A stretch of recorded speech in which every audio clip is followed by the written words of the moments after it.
বছর বয়স।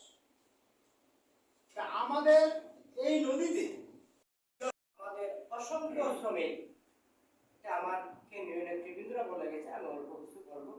বাবুলগঞ্জ, আমি তো বলছি আমি ছোট থেকে চাকরি করি, এই বাবুলগঞ্জ আমাদের অর্ধশত শ্রমিক হাত পা বেঁধে বুড়িগঙ্গা শীতলগা ছিল। সেই নৌযানের গ্রুপেরই একটা শাখা হচ্ছে বাল্কহেড শ্রমিক গ্রুপ, বা এই আমরা যে ইউনিয়ন করতেছি সেটা। সুতরাং এখানে আমাদের ভাবতে হবে যে এই অঙ্গনকে আমরা নিরাপদ করব, সচল করব। মনে করেন একটা লোক এখন নৌযান বাল্কহেডে চাকরি করে, প্রতিহিংসাকারী দুষ্কৃতদের তারা আমাকে মামলা দিয়ে জেলে প্রেরণ করেছিল। তখন আমাদের এই শ্রমিক কল্যাণ ফেডারেশনের জেনারেল সেক্রেটারি বর্তমানে ওনার আপ্রাণ চেষ্টা এবং সহযোগিতা করেছেন।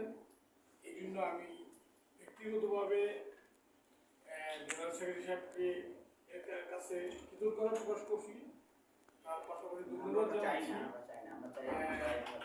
এবং উনি আসলেও উনি অত্যন্ত ভালো মানুষ এবং সর্বজন স্বীকৃত একজন মানুষ।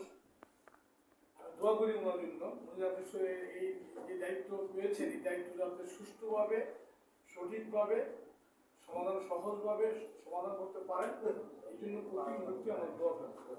সংগ্রামী সাথী বন্ধুরা, আপনি যে বিশেষটার কথা, এটা আমার জন্য না, আপনাদের জন্য।